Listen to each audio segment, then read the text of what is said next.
Uno, Hola, este es nuestro nivel 2 para la segunda fecha de la materia de perspectivas sociales, en la cual vamos a hablar de la relación entre la ciencia, medios y poder dentro del marco del siglo XX. el nivel está hecho por Alfredo, Tomás y Jaime. Entonces, para dar un inicio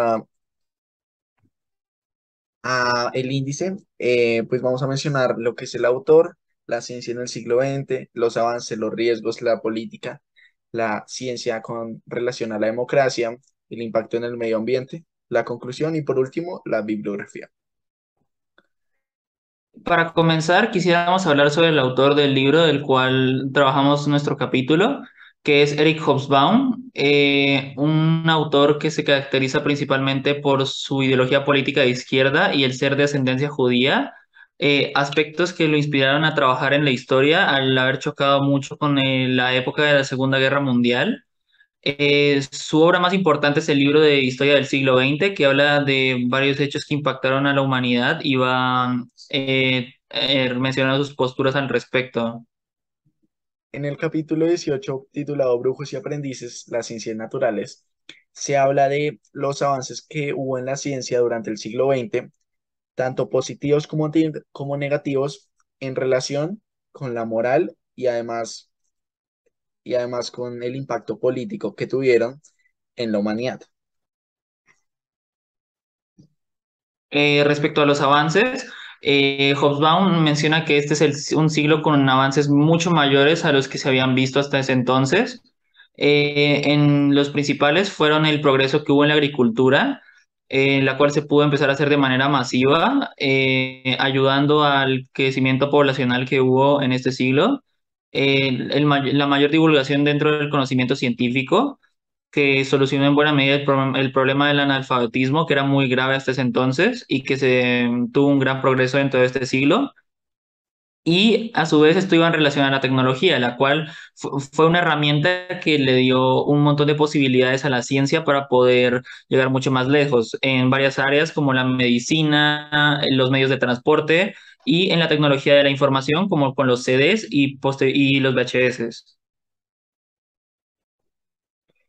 Bueno, por otra parte tenemos los riesgos sin precedentes. Esta sección se enfoca en a qué costo se hicieron los avances de la ciencia en el siglo XX, ya que en el capítulo se menciona que los usos destructivos de los avances tecnocientíficos del siglo XX eh, pues fueron moralmente negativos y además la tecnología y la tecnociencia que se investigó, que se desarrolló en ese siglo, pues fue durante la Segunda Guerra Mundial. Entonces fue gracias a la inversión masiva de países como Estados Unidos, que pues tenían intereses en la destrucción e intereses que no eran moralmente, no eran moralmente correctos y además que no beneficiaban de manera total a la humanidad. En esta parte vamos a mencionar la relación que plantea Hobsbawm entre ciencia y política, donde este menciona que los avances tecnocientíficos ocurridos durante el siglo XX permitieron que estos fueran utilizados como herramientas o armas de uso político.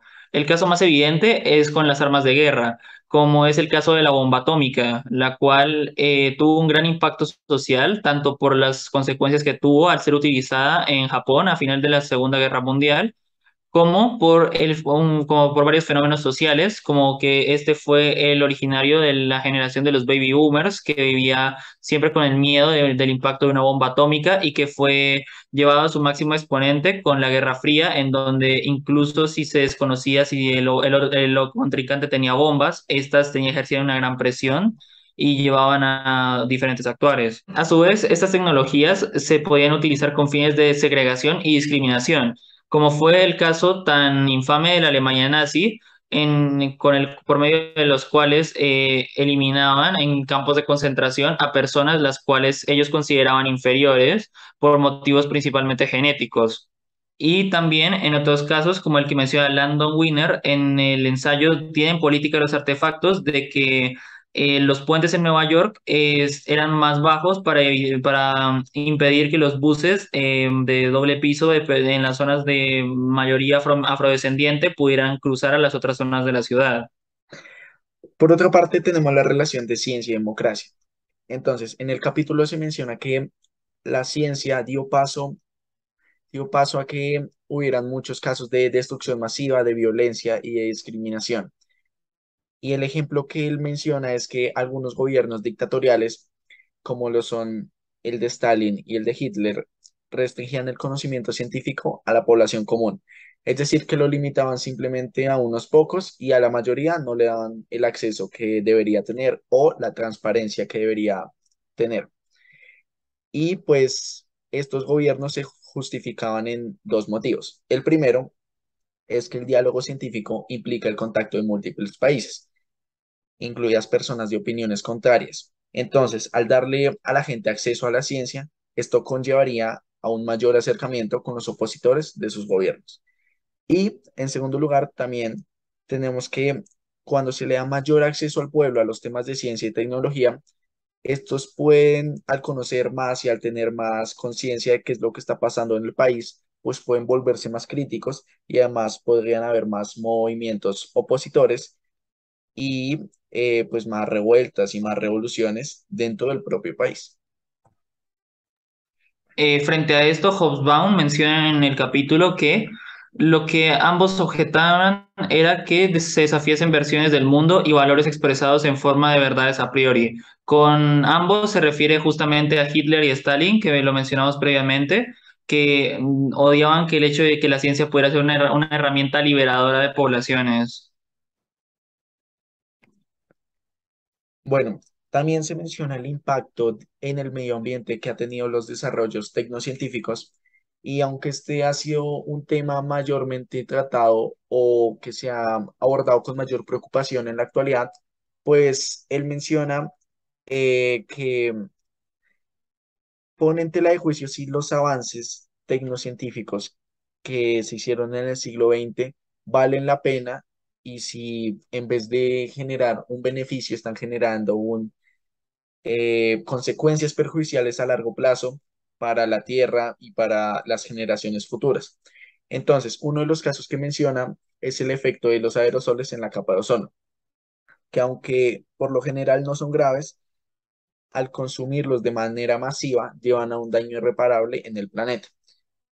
Y además, pues teniendo en cuenta que ahora se ha vuelto un tema más polémico y más, pues más transparente, pues en general estamos poniendo por encima las necesidades del presente con las necesidades del futuro y además con las generaciones futuras que no van a tener los mismos privilegios y oportunidades que nosotros sí tuvimos.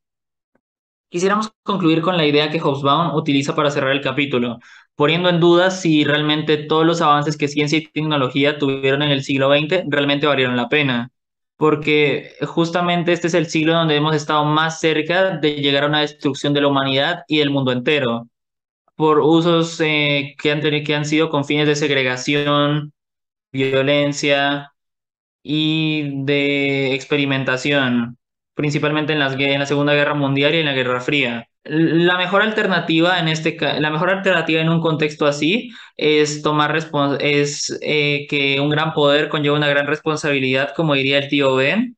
Y justamente toca manejar inteligentemente los recursos bajo un marco de principios éticos para poder utilizarlos como una herramienta por medio de la cual mejorar la calidad de vida, no como una para destruir todo, porque puede que lleguemos a un punto en el cual no haya nada que podamos salvar. Bueno, esta es nuestra bibliografía, que fue pues el libro de historia del siglo XX, el libro de Carl Sagan y el de Winner, que el texto que ya habíamos leído. Gracias. Bueno, en el capítulo octavo, no mentira, puta, lo cortas. 18, Ay, 18, es el 18, ¿cierto? 18 como el androide, cerca de su extinción que nunca. De ahí lo mejor que se puede proponer es que, espera, empiezo de nuevo. Dale. Ya, silénciate, ahora sí silénciate que sé que te vas a cagar de la risa. Ya estoy, cálmate. Dale. No, verás por qué. Ciencia y democracia, que en el capítulo se menciona que aunque la ciencia tuvo avances positivos de... pucha, a ver, ya.